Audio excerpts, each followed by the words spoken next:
ಅಲ್ಲ ಕಷ್ಟಪಟ್ಟು ಹೆಂಗೋ ಆ್ಯಕ್ನಿನ ಹೋಗಿಸ್ಕೊಳ್ತೀನಿ ಆಯ್ತಾ, ಬಟ್ ಅದ್ರ ಮಾರ್ಕ್ಸ್ ಹಂಗೆ ಉಳ್ಕೊಬಿಟ್ಟಿರುತ್ತೆ. ಎಷ್ಟು ದಿನ ಎಷ್ಟು ವೀಕ್ಸ್ ಆದ್ರೂ ಹೋಗೋದೇ ಇಲ್ಲ. ಕರ್ಮ. ನನಗಂತೂ ಸಿಕ್ಕಾಪಟ್ಟೆ ಬೇಜಾರಾಗ್ಬಿಟ್ಟಿದೆ. ಸೊ ನಾನು ಡಿಕನ್ಸ್ಟ್ರಕ್ಟ್ ಅವ್ರದ್ದು ನಯಾಸಿನಿಮೈಡ್ ಡಾರ್ಕ್ ಸ್ಪಾಟ್ ಕ್ಲಿಯರಿಂಗ್ ಸಿರಮ್ನ ಯೂಸ್ ಮಾಡೋಣ ಅಂತ ಇದೀನಿ. ಇದನ್ನ 14 ಡೇಸ್ ಕನ್ಸಿಸ್ಟೆಂಟ್ ಆಗಿ ಯೂಸ್ ಮಾಡಿದ್ರೆ ನಮ್ ಡಾರ್ಕ್ ಸ್ಪಾಟ್ಸ್ ಎಲ್ಲ ಕಡಿಮೆ ಆಗುತ್ತಂತೆ.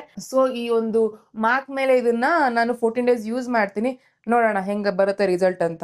ಫಸ್ಟ್ ಒಂದು 3 ಡೇಸ್ ಯೂಸ್ ಮಾಡಿದಾಗ ನಂಗೆ ಯಾವುದೇ ತರ ರಿಸಲ್ಟ್ ಕಾಣಿಸ್ಲಿಲ್ಲ, ಏನು ಚೇಂಜಸ್ ಇಲ್ಲ. ಆಮೇಲೆ ಒಂದು 7 ಡೇಸ್ ಯೂಸ್ ಮಾಡಿದ್ಮೇಲೆ ಪರವಾಗಿಲ್ಲ, ಚೇಂಜಸ್ ಕಾಣಿಸ್ತು. ನೈಸ್, ಪರವಾಗಿಲ್ಲ, ಸ್ವಲ್ಪ ಕಡಿಮೆ ಆಗ್ತದೆ. ಸೊ ನಾನು 14 ಡೇಸ್ ಕನ್ಸಿಸ್ಟೆಂಟ್ ಆಗಿ ಯೂಸ್ ಮಾಡಿದೆ. ಗೈಸ್ ಆಕ್ನಿ ಮಾರ್ಕ್ಸ್ ಹೋಗೇ ಬಿಟ್ಟಿದೆ, ಅದು 14 ಡೇಸ್ ಅಲ್ಲಿ. ನೈಸ್ ಅಲ್ಲ? ಇದ್ರ ಟೆಕ್ಸ್ಚರ್ ನೋಡಿ ಗೈಸ್, ವಾಟರ್ ತರ ಇದೆ. ನೋಡಿ, ನನ್ನ ಸ್ಕಿನ್ಗೆ ಇನ್ಸ್ಟೆಂಟ್ ಆಗಿ ಅಬ್ಸರ್ವ್ ಆಯ್ತು. ಮತ್ತೆ ಯಾವುದೇ ತರ ಸ್ಟಿಕ್ಕಿನೆಸ್ ಕೂಡ ಇಲ್ಲ, ಆಯಿಲಿನೆಸ್ ಕೂಡ ಇಲ್ಲ. ಇದರಲ್ಲಿ 5% ನಯಾಸಿನಿಮೈಡ್ ಇದೆ, ಮತ್ತೆ 2% ಲಿಪೊಸೊಮಾಲ್ ಆಲ್ಫಾ ಆರ್ಬಿಟಿನ್ ಇದೆ, which targets stubborn acne marks, and also it has liposomal technology. Mostly skin science technology ಇರ್ಬೋದು, ನಂಗೆ ಅಷ್ಟು ಐಡಿಯಾ ಇಲ್ಲ. 14 ಡೇಸ್ ಅಲ್ಲಿ ಆಲ್ಮೋಸ್ಟ್ ಆಕ್ನಿ ಮಾರ್ಕ್ಸ್ ಎಲ್ಲ ಕ್ಲಿಯರ್ ಆಗಿದೆ. And this serum gives 4.5x better dark spot reduction than other serums. Product link ಬೇಕಂದ್ರೆ link ಅಂತ comment ಮಾಡ್ಬೋದು, ನಾನು ನಿಮಗೆ ಲಿಂಕ್ ಶೇರ್ ಮಾಡ್ತೀನಿ. Thank you.